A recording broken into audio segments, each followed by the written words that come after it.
A Sunday newspaper published allegations that in 1988, Lou Macari and the club chairman, Brian Hillier, placed a £6,500 bet on Swindon to lose their FA Cup third-round tie with Newcastle, a game they lost 5-0.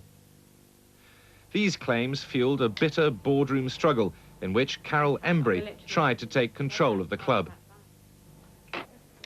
Her attempts, though, were foiled, and Brian Hillier continued as chairman. The club had fallen headlong into crisis.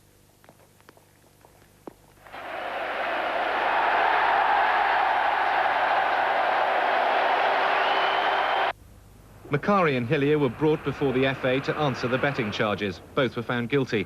Hillier was banned from football for 6 months. Swindon Town was fined £7,500 and Macari £1,000.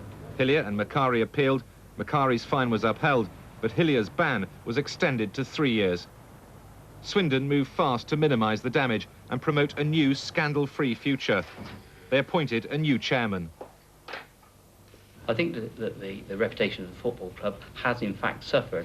It's our job now to try to put that right and go on in the future.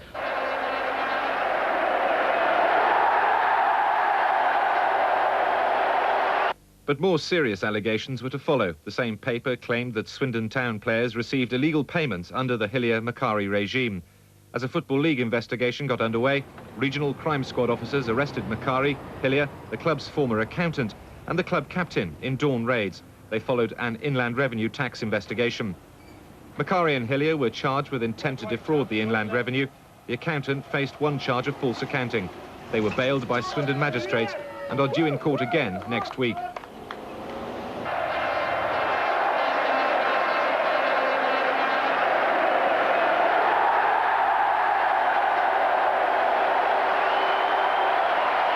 Under this extreme pressure on the field, the players were producing some of the best football ever seen at the county ground. In the final of the second division playoffs at Wembley, they reached the first division for the first time in the club's history. It was a remarkable achievement too by Ozzy Ardiles, who in such a short space of time had brought his South American flair to the side. If Swindon fans had their hearts in their mouths for much of the Wembley game, they've had that same nervous feeling awaiting for the league's decision today. Only if the club escaped the most severe punishment of all, relegation, could the celebrations start all over again. Tonight, the MP, whose devises constituency spreads around Swindon, said it was a sad blow for Ozzy Ardiles and the club after all the effort that had gone to winning at Wembley. But Sir Charles Morrison said rules had to be obeyed. Swindon might be able to appeal, but if not, this had to be put behind them. They had to fight back to the First Division. Well, I'm joined now by Steve White, Swindon's joint top scorer, Roger Malone, HTV's sport correspondent. Steve, your reaction first. Well, I heard the results of the hearing on the radio tonight at 7 o'clock, and obviously, speaking for myself and all the players, we're absolutely devastated at the decision that's been made by the Football League Management Committee. Did you really believe they would go this far? We really didn't believe in our hearts that they would relegate us, especially to the third division. We thought possibly a fine would have been the answer, but I'm absolutely amazed that after they postponed the hearing on the 4th of May, they've let us play in the playoffs and get to Wembley and earn our right to play in the First Division, and now they've taken it away from us, and it really is a shattering blow. Have you spoken to any other of your teammates tonight? I spoke to Colin Calderwood on the phone, and he's been with the club for 5 years, and he's seen them through the 4th Division, 3rd, 2nd, and now into the 1st. And words can't express how he feels. He's been a great servant to the club, and to have this taken away from him in such a short space of time today, you know, really has hurt him badly. Roger Malone, this does seem to have been totally unexpected. Yes, the severity of it, down 2 divisions, I'm totally shocked, and on a personal level I feel so sorry for people like Steve White. I've watched these Swindon players and management this season put together a wonderful team. They played through 46 matches, 9 months. They showed the world they were ready for the First Division football. Then they go into these playoffs, and I totally agree with those supporters that we heard outside the ground tonight. The Football League have taken money under false pretenses from these people. They've known about these 36 charges for months. They should have done this much quicker. If they were going to do this, why take the money from these people? And I understand that 2 supporters are going to take Queen's Counsel advice tomorrow to sue the Football League for the 32,000 people who spent the money going to Wembley and the X number of thousand who went to Blackburn Rovers.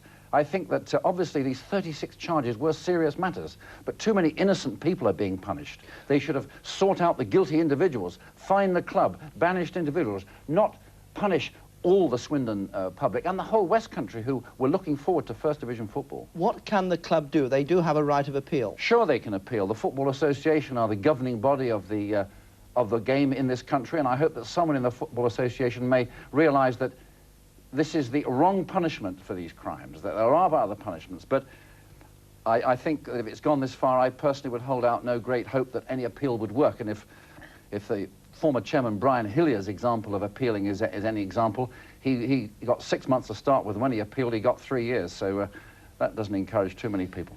Steve, you heard the comments of the supporters who've gathered in Swindon tonight. Clearly, as we saw, those marvellous scenes at Wembley, tremendous disappointment, perhaps even anger. What effect do you think this is going to have on your supporters?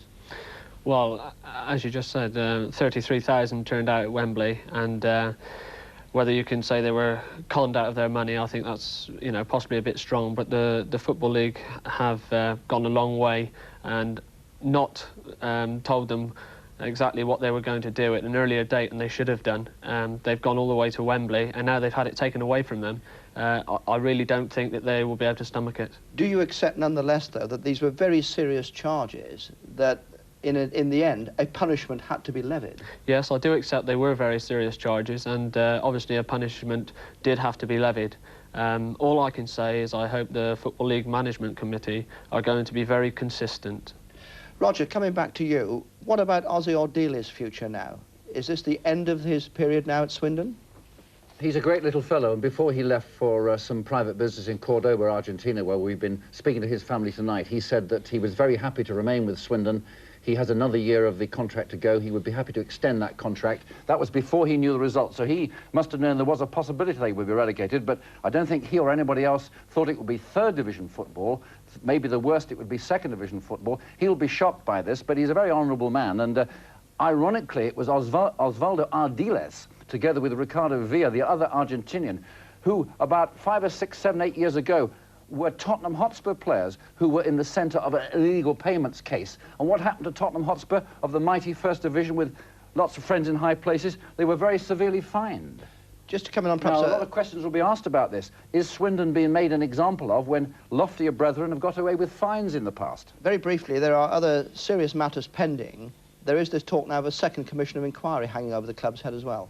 Yes, indeed. That is it's being recommended to look into consider charges against a number of present and former directors, officials and players of the club. This is an ongoing situation. A total of 9 players in these cases are still with the club. Worse could be in store yet? Well, there can't be anything worse, can there? What will happen now is that certain individuals who are playing with the club or on the board may find themselves fined or banished from football, as Mr. Hillier already has found to be his fate. But nothing can be worse than relegating a club 2 divisions. This has never been done before. Yes, Steve, coming back to you now, how are the players, do you believe, going to react? How are they going to face up to the fact they may find themselves, almost certainly, next year back in the 3rd division? Yes, well, obviously, over the last few years, you know, we strove hard to get promoted to the 2nd division and to the 1st division, and we're all looking forward to playing in the 1st division next season, me more than anybody, perhaps.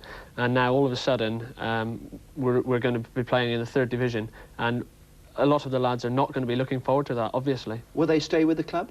Well, I really don't know. I mean, players that are under contract will not have any choice in the matter. But obviously, certain people might want to leave and really put in transfer requests, and they'll have to take it from there. So, do you see the fight back, get back to the 1st division as soon as possible? Well, the obvious thing would be for everybody to stick together, and let's see if we can get straight back up. But I think there's